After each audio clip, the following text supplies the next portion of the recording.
حضرت ابراہیم علیہ السلام پوچھتے ہیں ما هذه التماثيل التي انتم لها عاکفون، یہ جو تمثیل ہیں، تصویر ہیں، یہ جو مورتیاں ہیں، کیا چیز ہے جن کے آپ لوگ مجابر بنے ہوئے ہیں، جن کے پاس بیٹھتے ہیں، جن کی پوجا پاٹ کرتے ہیں، کیا ہے یہ چیز؟ لوگوں نے جواب دیا وجدنا آباءنا لها عابدین، ارے کیا بات کر رہے ہو، یہ کوئی نئی چیز تھوڑا ہے، یہ کوئی نئی چیز نہیں ہے، ہمارے پرکھوں نے اس کی پوجا پاٹ کی ہے، ہمارے آباء و اجداد نے اسی کی پوجا پاٹ کی ہے، ہم کر رہے ہیں۔ حضرت ابراہیم علیہ السلام نے فرمایا آپ لوگ بھی جاہل ہیں، آپ کے آباء و اجداد بھی جاہل تھے، یہ پوجا پاٹ نہیں ہو سکتی، اس کی پوجا پاٹ نہیں ہو سکتی ہے۔ بہت کچھ باتیں ہو گئی ان کے درمیان۔ حضرت ابراہیم علیہ السلام نے کہا اچھا ٹھیک ہے، جن کی تم پوجا پاٹ کرتے ہو ان کے اندر کتنا دم ہے، کتنی طاقت ہے، یہ تمہیں معلوم ہو جائے گا، تم سمجھنے پر مجبور ہو جاؤ گے۔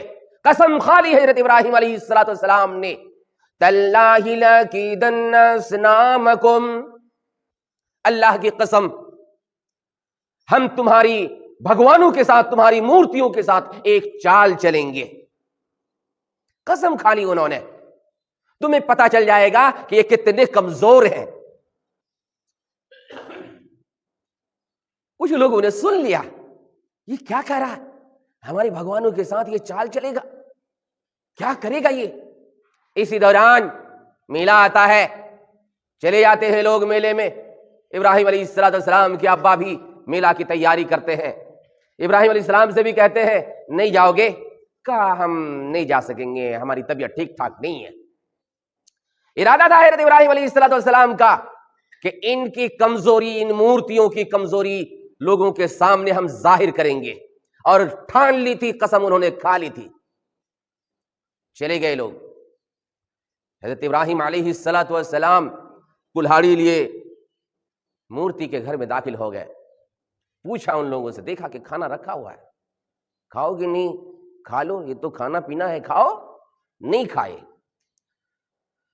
پھر حضرت ابراہیم علیہ السلام نے جتنی بھی مورتیاں تھی فجعلہم جزازا، مار کر کے بھونسا بھونسا کر دیے، ٹکڑے ٹکڑے کر دیے، پارا پارا کر دیے، لیکن ان میں جو سب سے اونچی اور بڑی مورتی تھی اس کو چھوڑ کر کے ان کی گردن پر جو ہے کلہاڑی لٹکا دیے، تاکہ لوگ ان کی گردن پر دیکھے کلہاڑی تو سمجھے کہ انہیں نے مارا، یا تو ان کی عقل ٹھکانے پہ آئے کہ یہ مار کیسے سکتی ہے، یہ بھی مورتی ہے، وہ بھی، یہ بھی بولتی نہیں، وہ بھی بولتی نہیں ہے، یہ بھی چل پھر نہیں سکتی، وہ بھی چل پھر نہیں سکتی، لیکن کلہاڑی کیسے ان کی گردن پہ چلی گئی؟ یہ جو ہے عقل اور سمجھداری پر انہیں مجبور کرنے کے لیے، ان کا دماغ کھولنے کے لیے ان کی گردن پہ جو ہے کلہاڑی لٹکا دی، چلے گئے۔ لوگ آئے ٹائم پہ، دیکھا مورتیوں کی حالت نہیں ہے، ٹھیک نہیں ہے، یہ ایسا کس نے کیا، ایسا کس نے کر دیا؟ من فعل هذا بآلهتنا انه لمن الظالمین، کس نے ایسا کیا؟ جس کسی نے بھی کیا وہ بڑا ظالم ہے۔ پھر لوگوں نے کہا سمعنا فتى يذكرهم يقال له ابراہیم، پھر انہی میں سے کچھ لوگوں نے کہا ایک جوان کو اس کا تذکرہ کرتے ہوئے سنا تھا، انہوں نے کہا تھا کہ ہم ان مورتیوں کے ساتھ چال چلیں گے، اس کا نام ابراہیم ہے۔ اچھا بلاؤ اسے،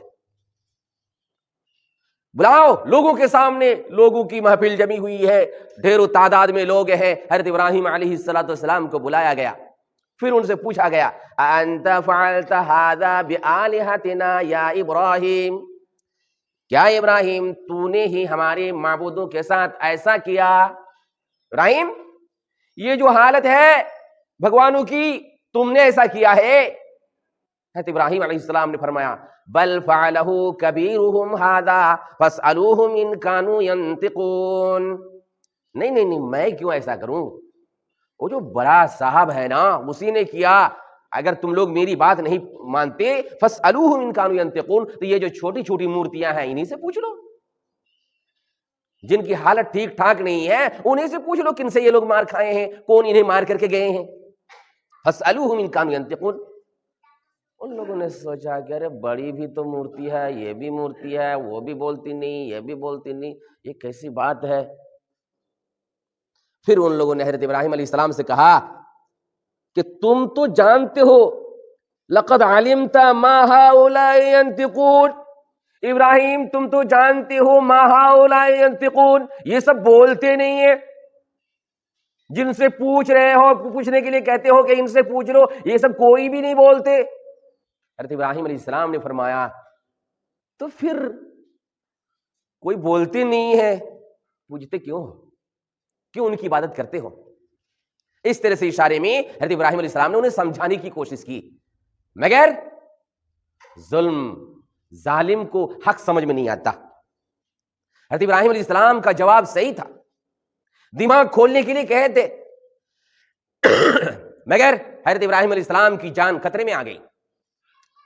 فیصلہ صادر کر دیا نمرود نے، حرکوہ وانصروا آلہتکم، جلا ڈالو اسے اور اپنے معبودوں کی مدد کرو. عجب مسئلہ ہے، معبودوں کی مدد کرو. معبود مار کھا چکے ہیں، اب بندے تم لوگ مدد کرو. آگ روشن کی گئی. حضرت ابراہیم علیہ السلام کے لیے کئی دن تک تیاری کی گئی، اس کے لیے لکڑیاں اکٹھا کی گئی. مفسرین لکھتے ہیں حضرت ابراہیم علیہ السلام کے لیے کافی تعداد میں بڑی آگ جلانی تھی، اس وجہ سے کافی بہت بڑی تیاری کی گئی اور منجنیق کے ذریعے سے حضرت ابراہیم علیہ السلام کو آگ کے اندر ڈالا گیا. آگ میں جانے سے پہلے اللہ رب العالمین نے آگ سے کہہ دیا تھا، آگ ڈیلی تم جلانے کا کام کرتے ہو، آج تیری گود میں میرا ابراہیم جانے والا ہے. نیم میں نے بدل دیا تمہارے لیے. میرے ابراہیم کا کچھ ہونا نہیں چاہیے، کسی طرح کی کوئی تکلیف نہیں ہونی چاہیے. میرے ابراہیم کو تمہاری آغوش میں، تمہاری گود میں آرام اور سکون ملنا چاہیے. ایسا تمہیں بننا ہے، میرے حکم پر تمہیں چلنا ہے. آگ کو جو اللہ نے حکم دیا وہی ہوا. یا نار کونی بردا وسلاما علی ابراہیم، اے آگ کونی بردا، ٹھنڈی ہو جانا. کتنی ٹھنڈی ہونا؟ شانتی والی ٹھنڈی ہونا، ایسی ٹھنڈی نہ بننا کہ تکلیف ہو میرے ابراہیم کو. سلامن، شانتی والی ٹھنڈی بننا کہ سکون کے ساتھ تمہارے اندر رہ سکے. ویسی ہی آگ بن گئی، کوئی دقت نہیں ہو رہی تھی حضرت ابراہیم علیہ السلام کو اس آگ کے اندر. پھر حضرت ابراہیم علیہ السلام آگ کے اندر سے بعد ایام، چند دنوں کے بعد آئے.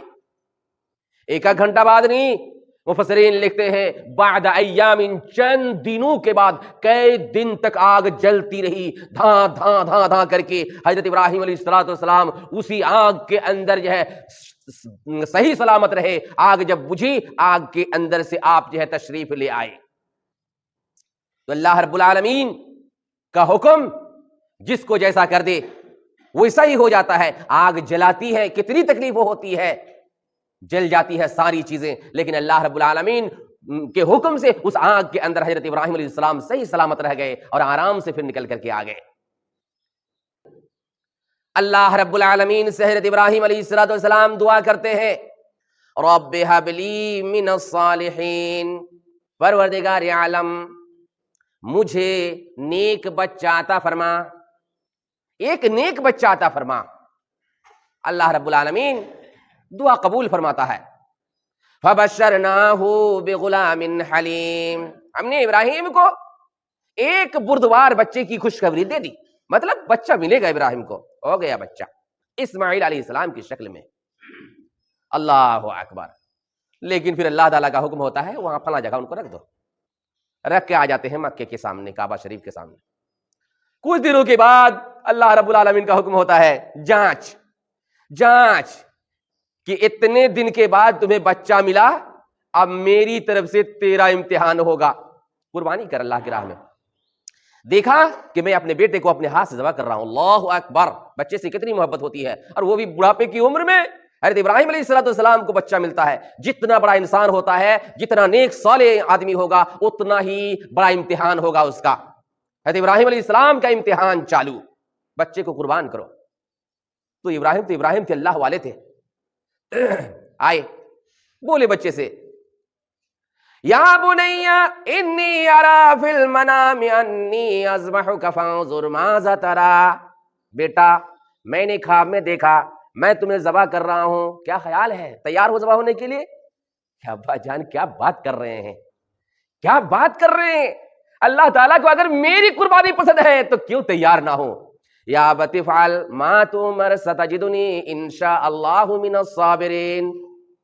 ابا جان جس کا حکم آپ کو دیا گیا ہے وہ کام کر ڈالیے.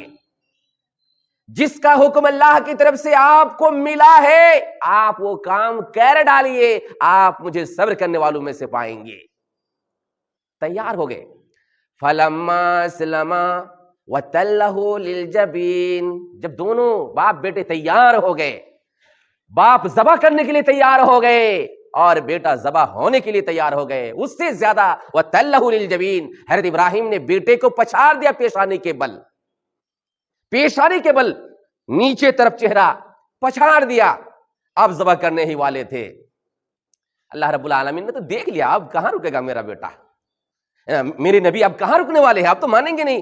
جب پچھاڑ دیے تو بس ہاتھ میں تو چھری ہے ہی، اب ڈال دیں گے اور ذبح کر دیں گے اپنے بیٹے کو میری رضا کی خاطر. اللہ رب العالمین نے جبریل کو حکم دیا، ارے جلدی جا جلدی جا، اور جا کر کے مینڈا رکھ دے ابراہیم کے سامنے، ہٹا لے اس کو. اسماعیل کو ہٹا.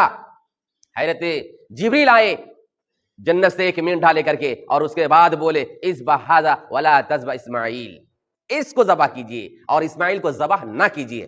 چھری چلا ہی دیتے لیکن اتنے میں اللہ رب العالمین نے مینڈا دے کر کے بھیج دیا اور مینڈا ذبح ہو گیا، تو جانور ذبح ہوا. اور اللہ رب العالمین کی طرف سے آواز بھی آئی اسی موقع پر، یا ابراہیم قد صدقت الرؤیا انا کذالک نجزی المحسنین. ابراہیم تو نے خواب کو سچ کر دکھایا. اپنے بیٹے کو ذبح کرنے کے لیے تیار ہو گئے، پچھاڑ دیے پیشانی کے بل، تو نے خواب کو سچ کر کے دکھایا.